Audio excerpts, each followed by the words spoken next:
അപ്പോഴേ ഞങ്ങൾ 10 മാർക്ക് അവന് കൂടുതൽ കൊടുത്തു ഇൻ്റർവ്യൂവിന്. 10 മാർക്ക് കൂടുതൽ കൊടുത്തപ്പോഴേ അവൻ ഏതാണ്ട് 150 റാങ്കിന് മേളിൽ വന്നു. അപ്പോൾ ഹൈസ്കൂളിൽ 8ാം ക്ലാസ് തൊട്ട് 12ാം ക്ലാസ് വരെയുള്ള കാലത്ത് നിങ്ങൾ പോയി ഒരു ഒളിമ്പ്യാഡിൽ അറ്റൻഡ് ചെയ്യണം. ആദ്യത്തെ 10ൽ വന്നാൽ തന്നെ അതൊരു ക്രെഡിറ്റാണ്. സമ്മാനം വന്നാൽ തിരുവനന്തപുരത്തായ 35,000, ഡൽഹി ചെന്നാൽ 1.5 ലക്ഷം, ഇൻ്റർനാഷണലിന് പോയാൽ 15 ലക്ഷം കിട്ടും. സുഖം പരിപാടി. കോളേജിൽ പോകുമ്പം പ്രസിദ്ധമായ സ്കോളർഷിപ്പ് 84 എണ്ണമാണ്. അതിൻ്റെ ലിസ്റ്റ് ഞാൻ സംഘാടകർക്ക് അയച്ചു കൊടുത്തേക്കാം. അത് ലക്ഷ്യം വെച്ച് നീങ്ങണം. കേംബ്രിഡ്ജിൽ പോയി സ്കോളർഷിപ്പ് എടുത്താൽ തിരുവനന്തപുരത്ത് പരീക്ഷയുണ്ട്. 2.5 കോടി രൂപയാണ് സ്കോളർഷിപ്പ്. ഹാർവാർഡിലെ സ്കോളർഷിപ്പ് 5 കോടി രൂപ. ലണ്ടൻ സ്കൂൾ ഓഫ് എക്കണോമിക്സിന് സ്കോളർഷിപ്പ് 50 ലക്ഷം രൂപ. നിങ്ങളൊരു 4-5 മാസത്തിന് പദ്ധതി വായിച്ചില്ലേ?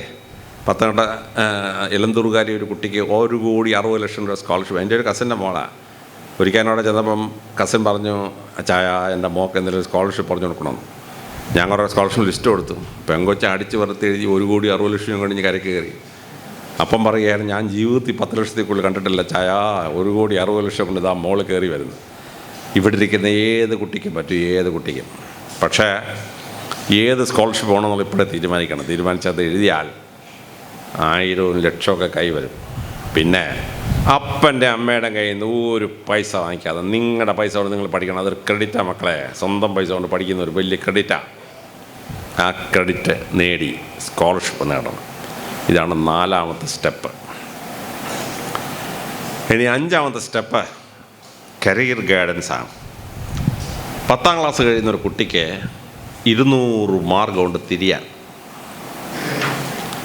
10ാം ക്ലാസ് കഴിയുന്നൊരു കുട്ടിക്ക് 12 ഗ്രൂപ്പാണ് കേരളത്തിലുള്ളത്. 12 ഗ്രൂപ്പ്. നിങ്ങൾ ആരായിത്തീരണമെന്ന് ആഗ്രഹിക്കുന്നു അതനുസരിച്ചുള്ള ഗ്രൂപ്പിൽ ചേരണം.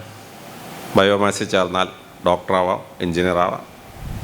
പ്യൂർ സയൻസിൽ കയറിയാൽ എൻജിനീയറാവാൻ പറ്റും, ഡോക്ടറാവാൻ പറ്റില്ല. 12 ഗ്രൂപ്പുണ്ട്.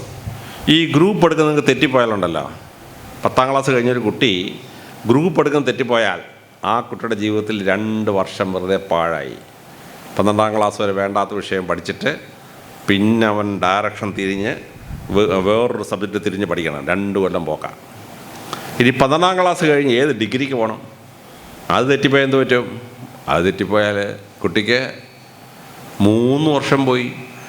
3 വർഷം ഡിഗ്രിക്ക് പഠിച്ചിട്ട് അവൻ പിന്നെ വിഷയം തിരിഞ്ഞ് അടുത്ത വിഷയത്തിലോട്ട് പോകണം. ഞാൻ +2 കഴിഞ്ഞ് എനിക്ക് പറഞ്ഞു തരാനില്ല, ഞാൻ പോയി BSc കെമിസ്ട്രി എടുത്തു. Physics and maths subsidiary. 3 കൊല്ലം എൻ്റെ പാഴായിപ്പോയി. ഞാൻ പിന്നെ BSc കെമിസ്ട്രി കഴിഞ്ഞിട്ട് പിന്നെ ലൈൻ തിരിഞ്ഞ് എനിക്കിഷ്ടമുള്ള വിഷയം കയറി പഠിച്ചു പോയി.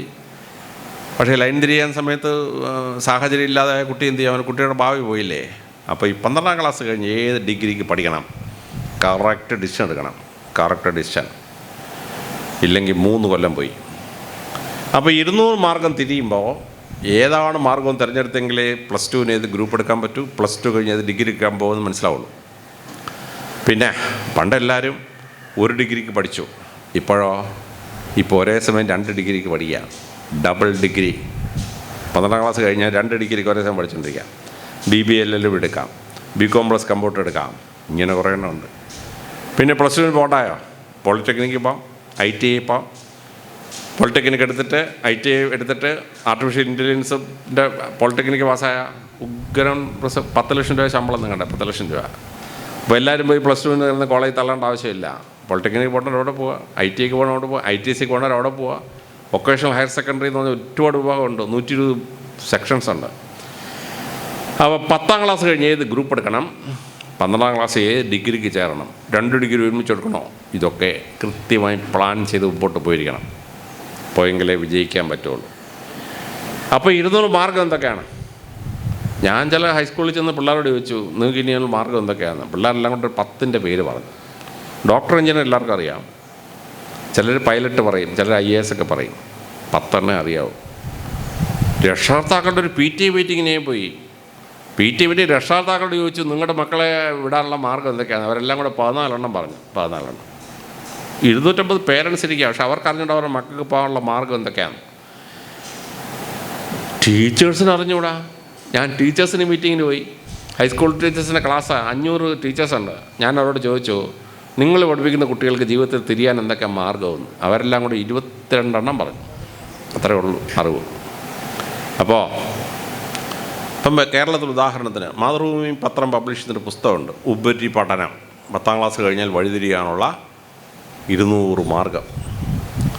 മലയാള മനോരമ പബ്ലിഷ് ചെയ്തൊരു പുസ്തകമുണ്ട്, ഡയറക്ടർ ഓഫ് ഹയർ എഡ്യൂക്കേഷൻ.